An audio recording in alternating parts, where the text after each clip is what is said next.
The story resumes now at Numbers chapter 13. And the Lord spoke to Moses, saying, "Send men to spy out the land of Canaan, which I am giving to the children of Israel. From each tribe of their fathers you shall send a man, every one a leader among them." So Moses sent them from the wilderness of Paran, according to the command of the Lord, all of the men who were the heads of the children of Israel. It gives their names, and these are not the names we've heard so many times from each tribe. There's one leader of each tribe who is sent out to spy out the land for the tribe. And they're not the guys we've been hearing about. But the guys we've been hearing about are needed for the various duties that are done in the camp. These guys have to be dispatched for a spying mission. And so of the tribe of Reuben, a guy named Shammua. Of the tribe of Simeon, a guy named Shaphat. Verse 6, of the tribe of Judah, Caleb, the son of Jephunneh. Obviously an important character in the story later on.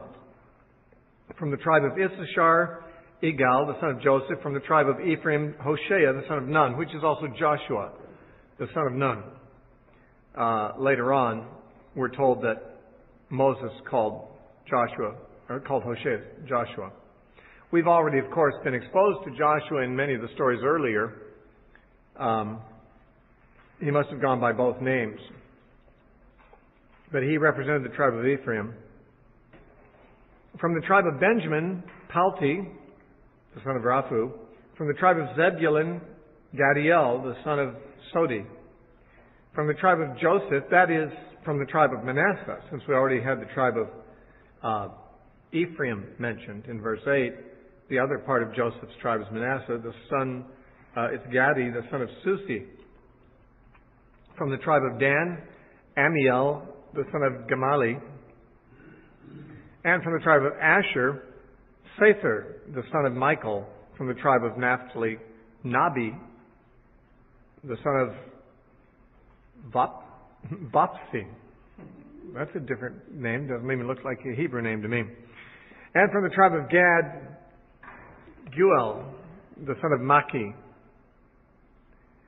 These are the names of the men whom Moses sent to spy out the land. And Moses called Hoshea, the son of Nun, Joshua.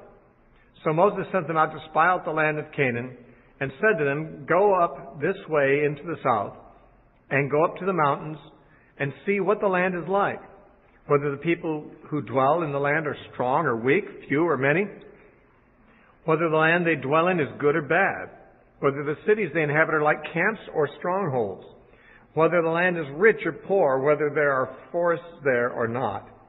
Be of good courage and bring some of the fruit of the land." Now the time was the season of the first ripe grapes, which explains why they were able to bring some fruit back. Now this dispatch of the spies is said at the very beginning of the chapter to have been initiated by God. Or one would get the impression it was initiated by God. It doesn't say it was initiated by God. We're just told that God said to send them. When Moses recalls this story in the book of Deuteronomy, and he's retelling it, he indicates that it was really the people who had this idea first. And it makes sense that it would be. It said in Deuteronomy 1 and verse 22, as Moses is retelling their story, he says, "And every one of you came near to me and said, 'Let us send men before us, and let them search out the land for us, and bring back word for us of the way by which we should go up, and of the cities into which we should come.' And Moses said, 'And the plan pleased me well. So I took 12 of your men, one man from each tribe, and they departed and went up to the mountains, and came to the valley of Eshkol and spied it out.'" Now, it sounds like Moses is saying that the people had the idea of sending spies, and it sounded good to Moses. Now, in Numbers, it says that the Lord told them to send spies. Of course, there's no contradiction here. It's apparent that the people wanted spies to be sent. Moses thought it might be a good idea, consulted the Lord, and the Lord confirmed it and said, yes, send them. Send these spies out. Here's the names of the guys, and here's what they shall spy out and find out. Now, why God would allow this is hard to say. It certainly sounds almost like a lack of faith on their part to send spies, because they are going to find out whether the people in the land are weak or strong, whether it's a good land or a bad land. Well, God's already said it's the land flowing with milk and honey. Why do they need spies to tell them whether it's a good land or a bad land? It seems almost like a mistake to send the spies, and it certainly turned out to be a disaster, since 10 of the 12 spies brought back a bad report, which required, because of the following rebellion of the children of Israel, required them to wander for 40 years or 38 years in the wilderness. It just sounds like a bad idea. Why would God do it? Well, the people wanted it. And again, He gave them their request. And the spies seeing the land, from Moses' point of view, could have encouraged the people. Moses had not seen the land, but God had said it was a land flowing with milk and honey. So Moses, when it seemed good to him, like, that's a good idea, let's send spies, he probably figured the report would be a good one that comes back. It'll encourage the people. When they hear how lush the land is and how beautiful it is and how desirable it is from the spies, then the people will stop grumbling and be happy and thankful and enthusiastic. I'm sure Moses thought that, because it never crossed Moses' mind for a moment that there'd be a problem conquering the land. That's what became the worry of the Israelites, because they didn't have faith in God. But Moses assumed conquering the land, that's a given. God's on our side, so we can't lose there. So go bring back information about the land so we can know what we're facing. We won't be surprised, and we'll hear how good a land it is, and we'll be enthusiastic. And God allowed it, but why? I think God knew how it was going to turn out. But I believe it was a test, like the many tests Israel faced in the wilderness. Their faith in God was tested by seeing and hearing of a challenge that they had not considered. They didn't know the size of the inhabitants and the challenge of conquering their cities. They only knew there was a good land. But when they heard the obstacles, that then became an opportunity for them to trust God or not. And as in every other case, God allowed this to be a test of their faith, a test which they failed. And so, verse 21 says, they went up and spied out the land from the wilderness of Zin as far as Rehob, near the entrance of Hamath. That's a distance, I understand, of about 180 miles total length. And they spent 40 days doing that. It says, and they went through the south and came to Hebron, Ahiman, Sheshai, and Talmai. And the descendants of Anak were there. Now, we read about the descendants of Anak later on, that they were, it says in verse 33, the descendants of Anak came from the giants. So, they saw giants there. And when we talk about giants, we're just talking about very large people. We're not talking about Jack and the Beanstalk type giants. We're talking about Goliath type giants. Goliath was between 9 and 10 feet tall. That's a pretty big man. That's bigger than even Bo. But he'd just be, he'd be at about an average basketball player today. But, no, basketball players aren't really that tall, but they get close. And there are giants that size today. There are men that tall. They're genetic, oddities, but they exist. But there were apparently families of such large people in the old days. In fact, maybe when there isn't a genetic oddity of a giant today, maybe it's a throwback, a recessive gene that comes all the way through history from that time. I don't know. But large people do exist, and small people exist in different parts of the world. Pygmies are pretty unusual in their smallness, but we know they exist because they still exist. And so people of all different sizes have existed in the past, including some families, races that were giants, bigger than ordinary people.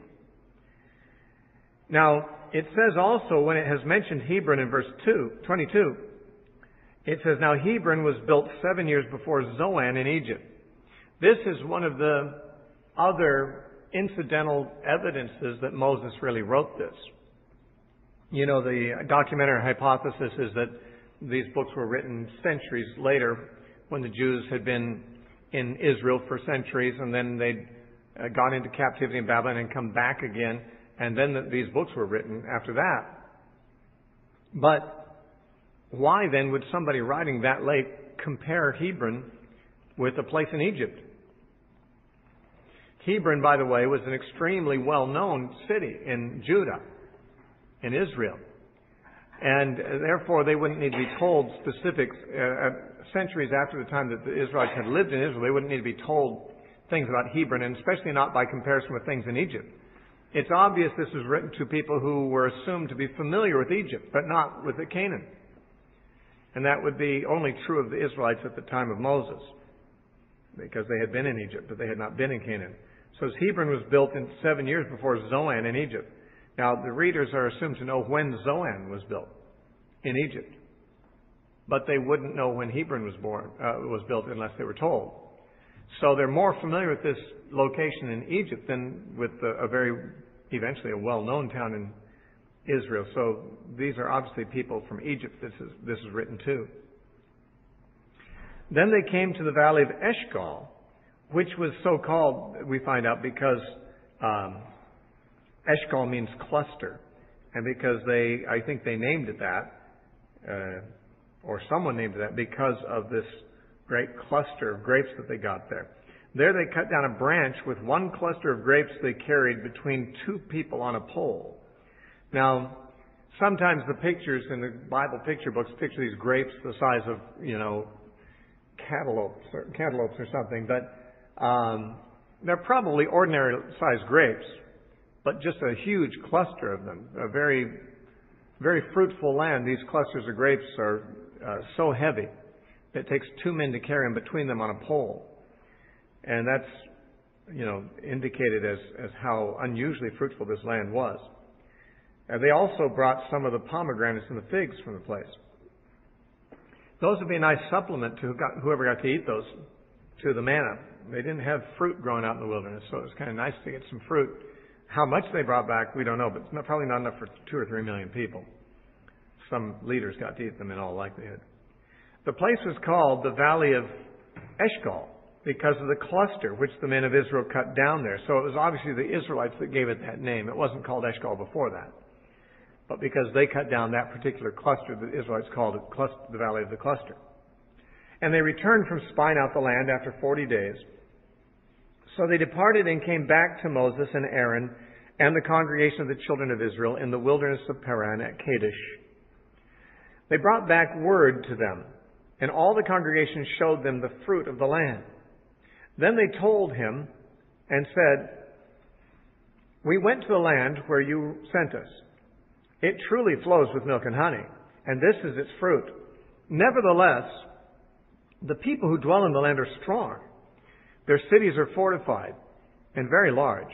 Moreover, we saw the descendants of Anak there, the giants. The Amalekites dwell in the land of the south. The Hittites and Jebusites and the Amorites dwell in the mountains. And the Canaanites dwell by the sea and along the banks of the Jordan." That information apparently got the people stirred up, because it says Caleb quieted the people before Moses and said, "Let us go up at once and take possession, for we are well able to overcome it." But the men who had gone up with him said, "We are not able to go up against the people, for they're stronger than we." So here is the failure of their faith. The people are stronger than us, so we can't take it. What's that got to do with anything? Where's God in their thinking?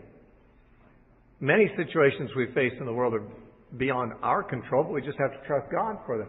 And if God has promised something, especially, then the fact that we can't make it happen is totally irrelevant. It's not up for us to make it happen. It's for God to make it happen if He promises it. There's a similar crisis that was faced by Judah in the days of King Jehoshaphat. And this huge army, much larger than the armies of Judah, attacked Jehoshaphat, who was the king of the nation of Judah. He happened to be a godly one. They didn't have very many godly kings, but he was a godly king. And they were attacked by a coalition of the Moabites, the Ammonites, and the people of Mount Seir, which were Edomites. And it was a much larger force than Jehoshaphat could hope to face. And in 2 Chronicles chapter 20, it says, Jehoshaphat feared and set himself to seek the Lord and proclaimed a fast throughout all Judah. So Judah gathered together to ask help from the Lord. And from the cities of Judah they came to seek the Lord. And Jehoshaphat stood in the congregation of Judah and Jerusalem in the house of the Lord before the new court and prayed. And essentially his prayer ends up in verse 12. O our God, will you not judge them?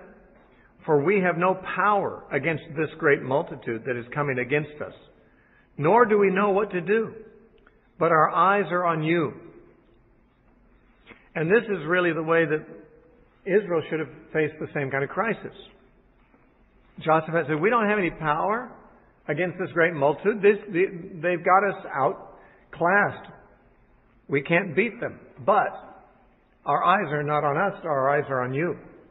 And so we're calling on you to fix it.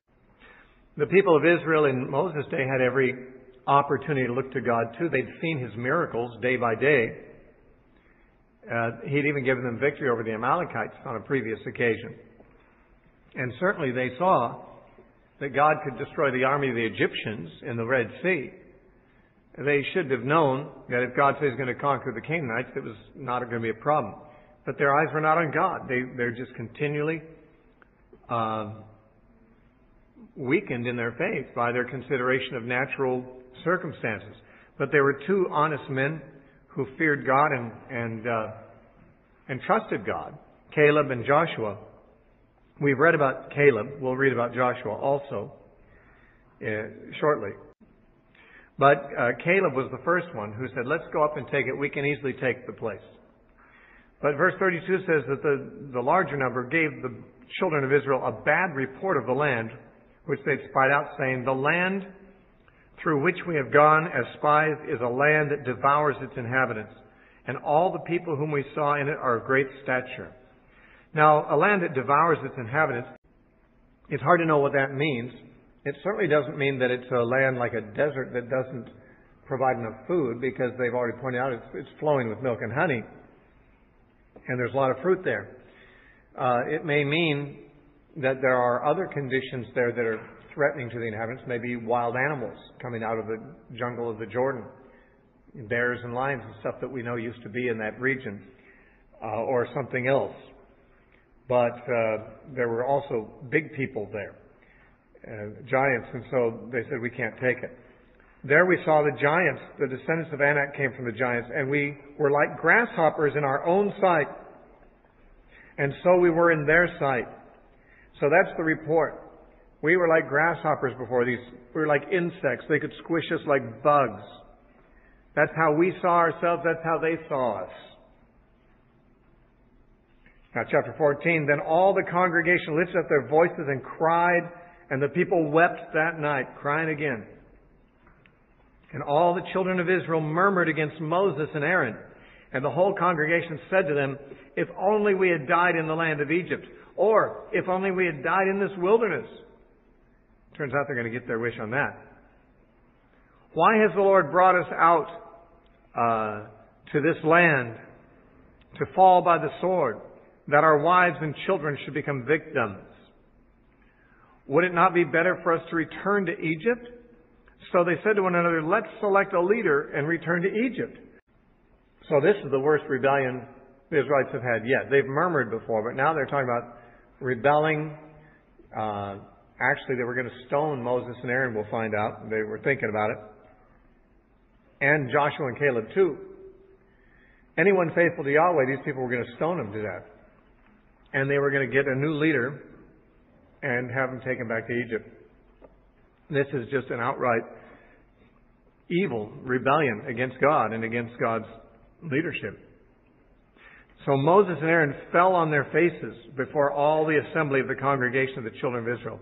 We're going to find Moses and Aaron falling on their faces a number of times in the narrative of the book of Numbers, and it's not entirely clear what it means. They probably fell down and prayed, in all likelihood. It says they did it before all the assembly of the congregation, but that might just mean that that's where they were at the time when they heard the people murmuring. Moses and Aaron realized there's nothing to do but pray, and so they just went down on their faces. And Joshua, the son of Nun, and Caleb, the son of Jephunneh, who were among those who had spied out the land, tore their clothes, which is a mark of grief. And they spoke to all the congregation of the children of Israel, saying, "The land we passed through to spy it out is an exceedingly good land.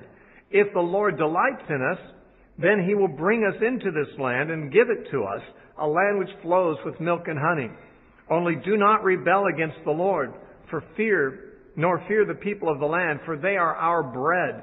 Their protection has departed from them, and the Lord is with us. Do not fear them."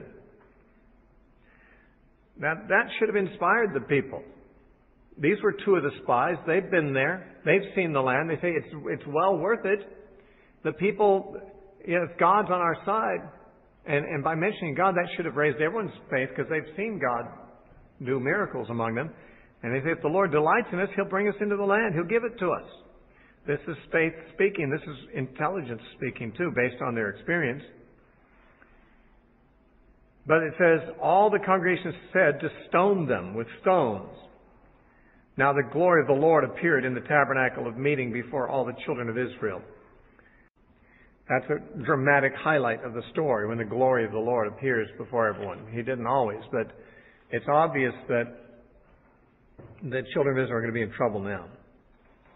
Just like when Miriam and Aaron were criticizing Moses, and suddenly the Lord spoke to them out of the tabernacle and said, "Come over here." I mean, God shows up in the midst of their grumbling, and you can tell He's angry. He's going to do something. And it says, "And the Lord said to Moses, how long will these people reject me? And how long will they not believe me? With all the signs which I have performed among them, I will strike them with the pestilence and disinherit them. And I will make of you a nation greater and mightier than they." This is something, of course, God had also offered to Moses when they had made the golden calf. Back in Exodus chapter 32, verse 10, God had said that He would do the same thing. He'd wipe them all out and just create a new nation out of Moses.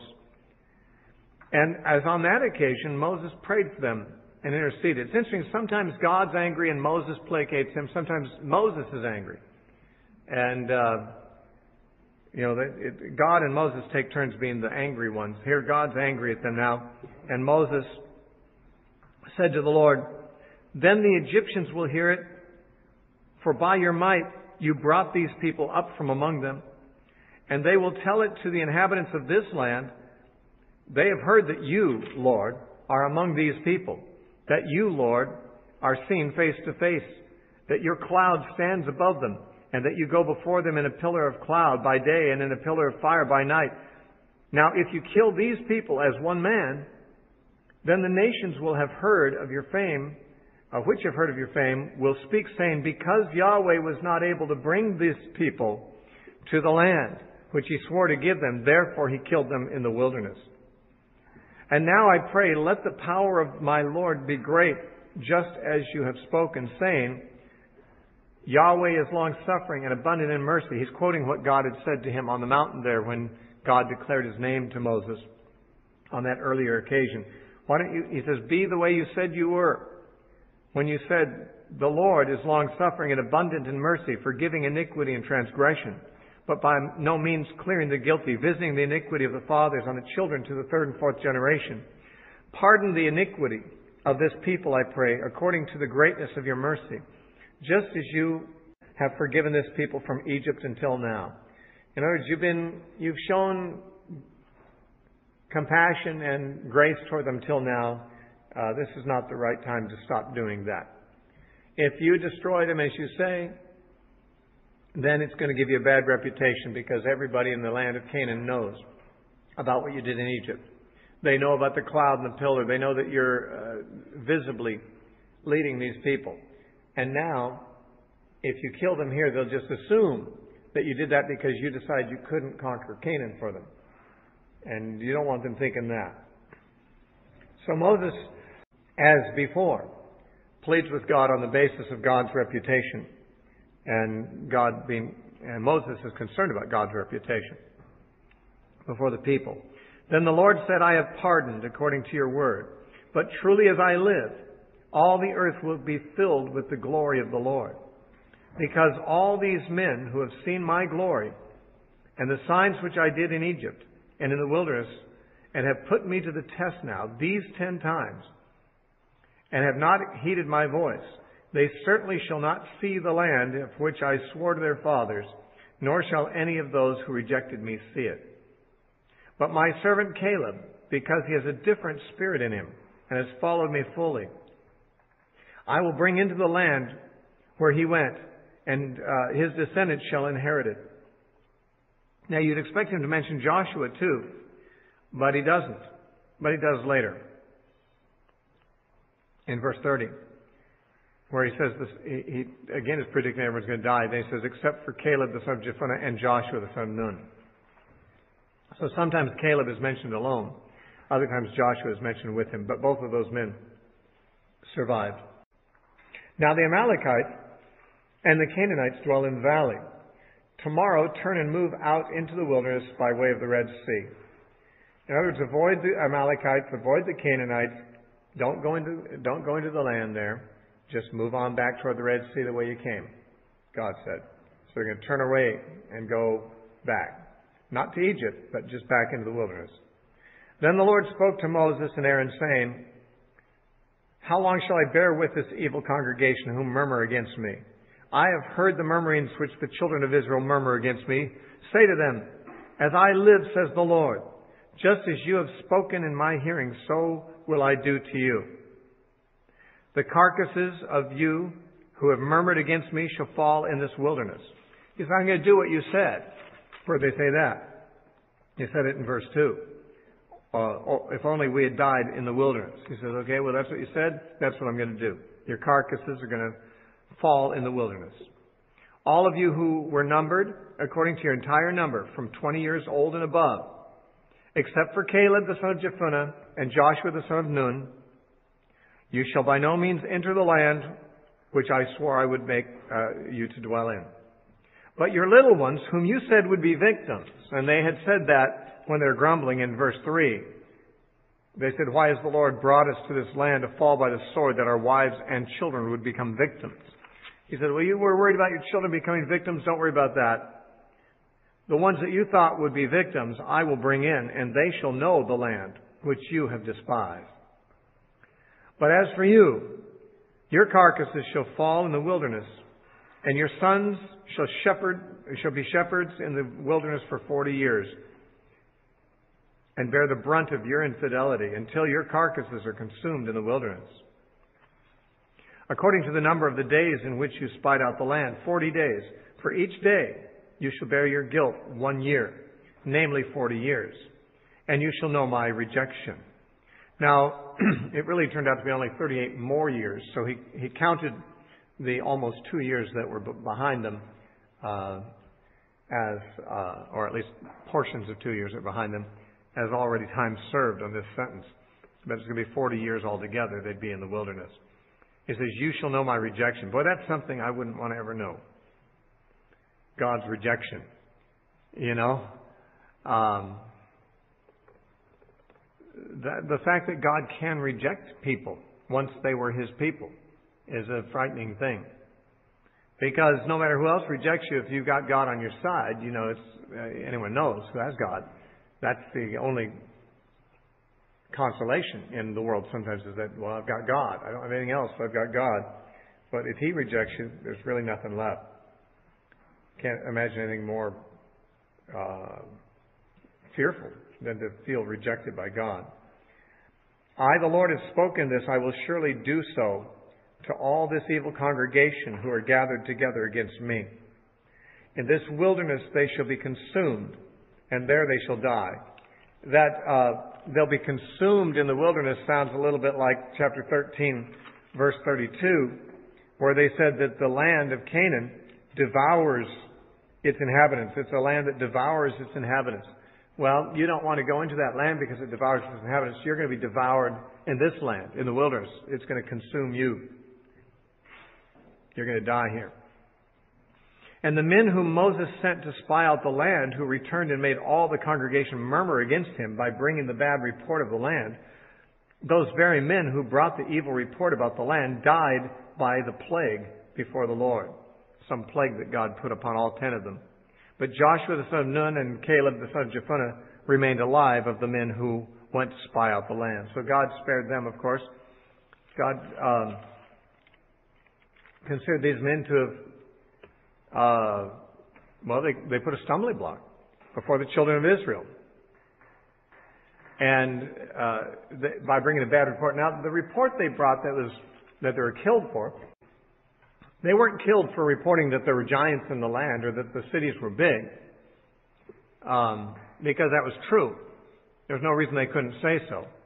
But they were judged for saying, in chapter 13, verse 31, we are not able to go up against the people, for they're stronger than we. It's one thing to point out they're strong and large and powerful. It's another thing to say we can't beat them. And that's where Joshua and Caleb differed. Because Caleb said in verse 30, we are well able to overcome the land. And Joshua and Caleb both, in chapter 14, said if the Lord delights in us, He'll bring us into this land and give it to us. And it says, they said that the Canaanites, their protection has departed from them, and they're bread to us, in verse 9. So Caleb and Joshua didn't deny that there were big cities and big people. They just made it very clear that God can deliver them into our hands, so there's no reason to be afraid. Anyway, we have them therefore rebelling against God. Now they're going to try to change God's mind here in verse 39. Moses told these words to all the children of Israel, and the people mourned greatly, and they decided to change their mind. They decided to go ahead and try to take the land rather than die in the wilderness. The wilderness was not a fun place to be. They'd rather take their chances now by going into Canaan, but it's too late. It says, they rose early in the morning and went up to the top of the mountain, saying, here we are, and we'll go up to the place which the Lord has promised, for we have sinned. Now, it's good to say we've sinned when you've sinned, but it's sometimes too late to say that. When Saul was told to destroy all the Amalekites, but he saved some of the sheep and he saved Agag the king, and Samuel the prophet confronted him, Saul kept denying that he had done anything wrong. And he said, well, it wasn't really me anyway. It was the people. We saved these best sheep to offer as a sacrifice to the Lord. That's not a bad thing. And finally, Samuel said, you have rejected the word of the Lord. Therefore, God has rejected you from being king. And when Saul heard that, he said, I've sinned, Please, pray for me. But it was too late. God had rejected him. And Samuel said, no, God has rejected you because you've rejected the word of the Lord. But sometimes the person says he's sinned, but it's a little late. It's after he's suffered or heard a judgment that he's not happy with. Pharaoh said he had sinned a few times too in the course of those plagues that came upon him. But he wasn't repentant. Judas said, I have sinned. I've betrayed innocent blood. And they went out and hanged himself. There are people who admit that they've sinned, but it's too late. And it's not true repentance. And here they say, okay, we've sinned. Now God should let us take the land again. Then Moses said, now why do you transgress the command of the Lord? For this will not succeed. Do not go up, lest you be defeated by your enemies. For the Lord is not among you. For the Amalekites and the Canaanites are before you there. And you shall fall by the sword, because you have turned away from the Lord. The Lord will not be with you. But they presumed to go up to the mountaintop nevertheless. Nevertheless, the ark of the covenant nor Moses departed from the camp. So they didn't take the ark with them, and Moses didn't go with them. Then the Amalekites and the Canaanites who dwelt in the mountain came down and attacked them and drove them back as far as Hormah. So, the lesson here is obey God before He changes His mind. When they decided they couldn't take the land, and God said, okay, then I'm not going to let you. They said, well, wait, let's think about this again. I think we're ready now. We don't want to die in the wilderness here. And Moses, no, it's too late now. God has changed the plan. He's changed the decree. We're going to go with His present decree. You can't cash in on an old, obsolete promise because you like it better than what has come since then. I sometimes think about this with reference to the nation of Israel now. Some people think that it's a great thing that the people of Israel might rebuild their temple and they might, become worshipers of God again in Israel. Jerusalem might become a religious nation again. Israel might become a religious nation and worship the true God according to the Old Covenant. But you see, they broke the covenant, and they had the opportunity, God said, to make it right, but they didn't, and so He made a new covenant. And now the new covenant has come, the old one's obsolete, so they can't come back to the old one. It's not available. God has a new plan. If Israelites want to become worshipers of God, they have to come according to the new plan, the new covenant. They can't come back on the terms of the old covenant just because their ancestors were unfaithful to it and they now want to be faithful to it. It's too late for that one. That one's gone. And like this, God had made one promise to them. They rejected that. And so He made another plan. And now they want the old one again. But it's gone. That promise is gone to them. It's only to their children now. And so they go ahead and try to fight a battle. I don't know how many of the Israelite troops went out, but they were defeated. And they found out that they were going to have to, in fact, wander in the wilderness after all. God was not with them any longer in the project of going to conquer Canaan. I would point out that this particular rebellion against God was remembered by God as referred to as the provocation.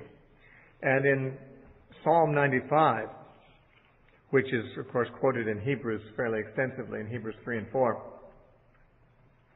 it says in Psalm 95, in the middle of verse 7, "Today, if you will hear His voice, do not harden your hearts as in the rebellion." This is referring to the story we just read. The rebellion. Or the testing, actually.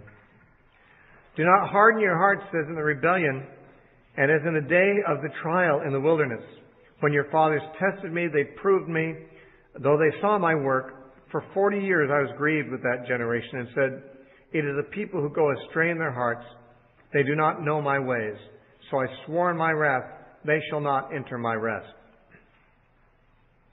And enter my rest means, or at least at one level, means enter into Canaan.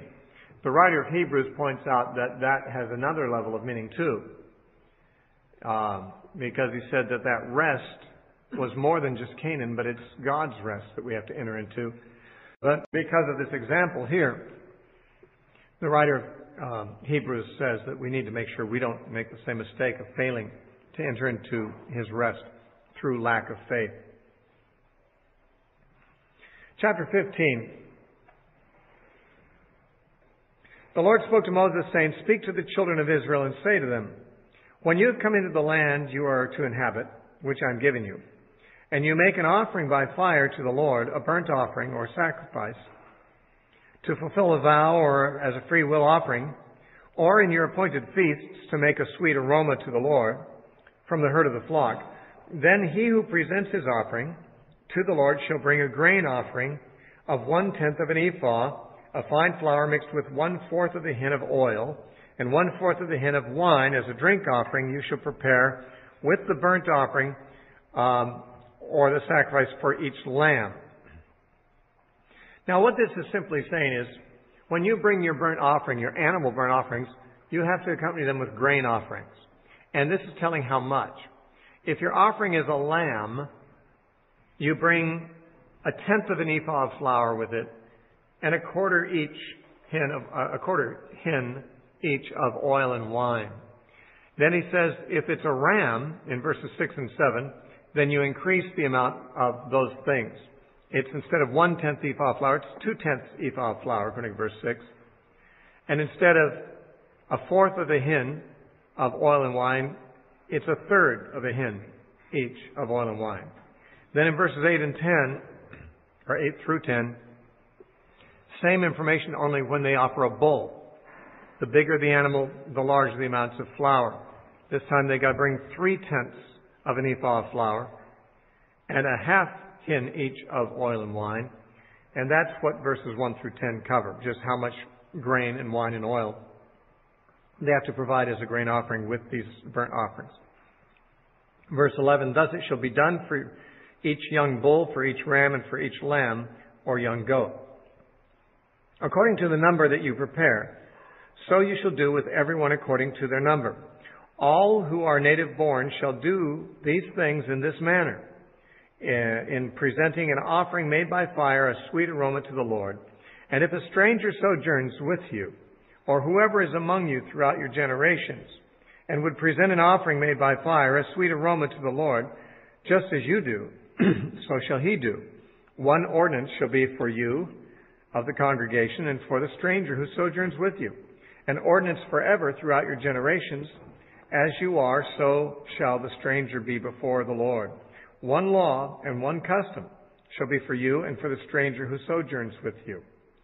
Now, it seems to me like the stranger would be, as I said, a Gentile. And so these statements make it very clear that God doesn't make things harder on Gentiles than Jews.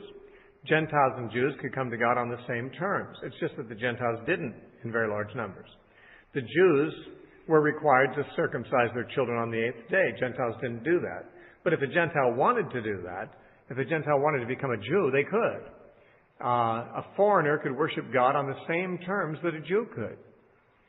It didn't matter what his nationality was. Of course, he had to be circumcised, but that was the terms the Jews had to be too. And so we see that God never really was a racist. God never really did set special store by someone because they had Jewish blood in them. But rather, if they followed the covenant, if they circumcised, if they followed the rules of the covenant, then they were acceptable, whether they were a native-born Jew or a stranger from elsewhere living among them. Again, the Lord spoke to Moses, saying in verse 17 and 18, speak to the children of Israel and say to them, when you come into the land to which I bring you, then it will be when you eat of the bread of the land that you shall offer up a heave offering to the Lord. You shall offer up a cake of the first of your ground meal as a heave offering of the threshing floor, so shall you offer it up. Of the first of the ground meal, you shall give to the Lord a heave offering throughout your generations. Then it goes into the law of the sin offering, which has already been told before. We don't really have to go over it again. In the first chapters of Leviticus, especially in chapters 5 and 6, it talks about the sin offerings. This talks about them again, and basically gives the same kind of information as we got before. The main emphasis of it here is the unintentionality of the sins. And verse 22 says that. And the word unintentional is used again and again and again throughout this narrative. So though it's giving the same ritual of the sin offering, it's emphasizing more here than previously that this is about unintentional sins. For example, you find the word unintentional in verse 22. You find it in verse 25. You find it in verse 26, the word unintentionally. In verse 27, again, unintentionally. In verse 28, you find it more than once. The priest shall make atonement for a person who sins unintentionally when he sins unintentionally before the Lord. And then in verse 29, who sins unintentionally. Now, it's true that in the earlier legislation about the sin offering, it had been mentioned that it was for unintentional sin. But here, it's obvious that the word unintentional is like a mantra. It's like mentioned again and again and again in order to contrast it with verse 30 and 31. But the person who does anything presumptuously, whether he is native-born or a stranger, that one brings reproach to the Lord, on the Lord. and he shall be cut off from among his people, because he has despised the word of the Lord, and has broken his commandment. That person shall be completely cut off. His guilt shall be upon him. So that's different than unintentional sins. If you sin presumptuously would mean, literally in the Hebrew, it's the phrase, with a high hand. It's just an idiom that means boldly and deliberately. In other words, if a person rebels against God. Many people who are not seeking to rebel against God sin out of weakness or out of ignorance. Many things that we have done, we later learned they were sins when we read the Scripture and realized that they were sins. We didn't know it. Or because we learned more facts of the case, we realized that the thing that we were involved in was something that contradicts or is in violation of something we would know to be wrong if we'd known more about the situation at the time. We realize we've sinned. Or we even know that it's sin at the time, but we are, although we desire not to sin, we're weak and we succumb. And that is all in the category of unintentional sin. The presumptuous sin, the high-handed sin, is actually outright rebellion against God. And there is a difference. It's hard for us when we actually sin to make that distinction in our minds, because we are aware when we sin that we have sinned, and it's a hard for us to convince ourselves that we were unintentional about it. But the fact is, intentionality has to do with your disposition toward God in general. And someone who rebels against God is in a different category than a Christian. A Christian sins out of weakness, out of foolishness, out of ignorance, but a Christian doesn't sin intentionally. That is, they don't want to become a rebel against God. They don't mean to alienate themselves from God. Those who do were to be put out of Israel, separated, cut off from the people, which generally means to be put to death. Verse 32, now, while the children of Israel were in the wilderness, they found a man gathering sticks on the Sabbath day. This would obviously be a Hebrew man. And those who found him gathering sticks brought him to Moses and Aaron and all the congregation. They put him under guard because it had not been explained what should be done to him. Then the Lord said to Moses, the man must surely be put to death. All the congregation shall stone him with stones outside the camp. So the Lord commanded Moses. All the congregation brought him outside the camp and stoned him with stones, and he died. This is very much like that story in Leviticus about the man the half-Israelite man who was striving, and he blasphemed God, and they weren't sure what to do about him, so they brought him to Moses, and God told them to kill him, and so they did. It's a very similar story. In both cases, somebody profaned the sacred. They profaned the sacred name of God in blasphemy in the first case. Here, the sacred Sabbath was profaned. Now, it seems in both cases extreme to us to stone someone to death for something like that. And that's because we live in a pluralistic society. People have freedom of religion. They have freedom to reject Christianity. They have freedom to reject Christian ceremonies. They don't have to keep any day holy. They can be an atheist and have all the rights of an American citizen. There's no requirement that people be godly. That was not true in Israel. Israel was not a pluralistic society. It was a covenant people. They had agreed to be that. And God had chosen them to be that. And therefore they were different from other people, and they had to do certain things different. And there's hardly anything God had emphasized more repeatedly in the law than keep the Sabbath. Not only was it in the Ten Commandments, it got mentioned again and again and again and again and again. Almost every time legislation was given, they'd throw in, and don't forget my Sabbath. And so there is absolutely no excuse for someone who is Jewish to not know that he's supposed to rest on the Sabbath. And there he is out gathering sticks. And so he was put to death, made an example of. And these things, again, they kind of go against our modern sentiments, but only because our sentiments are so humanistic. We're so much on the side of people instead of on the side of God. And when there's a controversy between God and people, we always kind of are sympathetic toward people because we're people. We're like them. But our sympathies have got to be on God's side. When people profane God and rebel against God and so forth, death is what they deserve. And if we're not sympathetic toward that, it's only because we would not like to think we deserve death for the things we've done against God. But we do. Sin, the wages of sin is death. Now, the last part of this chapter is a strange little rule that God made for the Jews, and that is that they were supposed to have a blue border and tassels on their garment. Apparently, every Jew was to wear these. It says, again, the Lord spoke to Moses, saying, "Speak to the children of Israel, tell them to make tassels on the corners of their garments throughout their generations, and to put blue thread in the tassels on the corners. And you shall have the tassels, that you may look upon it and remember all the commandments of the Lord and do them, and that you may not follow the harlotry which is in your own heart and your own eyes, and to which your own heart and your own eyes are inclined. And that you may remember to do all my commandments and to be holy for your God. I am Yahweh your God, who brought you out of the land of Egypt to be your God. I am the Lord your God." Now, this business about putting these tassels on the garments to remind you to keep the law is perhaps given at this point because the suggestion is that this guy, this Israelite, was just kind of forgetting it was the Sabbath. You're not allowed to forget that. You're supposed to remember the Sabbath, not to forget the Sabbath. The law was to remember the Sabbath to keep it holy. This man might have forgotten it was Saturday. He might have forgotten the law. It's possible. Some people are just that stupid. In this case, people that stupid in Israel, they were removed from the gene pool. Don't want that kind of stupidity spreading.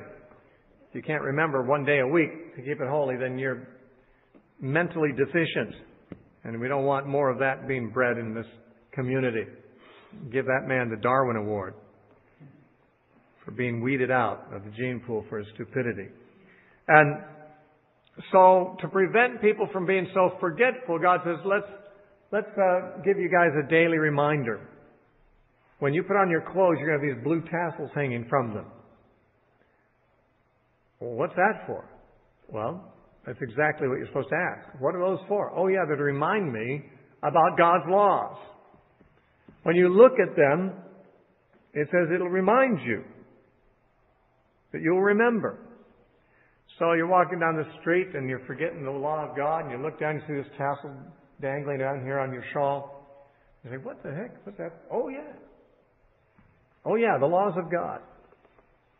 Now, there's nothing about tassels that in themselves would remind people of the law, except that that's what they're for. And it's an unusual thing. It's a special style on their clothing. Other people don't wear those. And when they notice their tassels hanging there, they say, "Oh yeah, that reminds me. I'm supposed to keep all the laws of God." And so God gives it in their clothing. God dictates what they eat, what days they work, what they wear. God is the master over all the areas of life to the Jew and to the Christian too, as a result, because we're the new Israel, but we don't have to wear the tassels. But we should remember what Christ has said to do, because we're supposed to do it, just like they were supposed to do what Moses said. Well, we'll stop there. In chapter 16, we come to the rebellion of Korah, and that's an exciting story.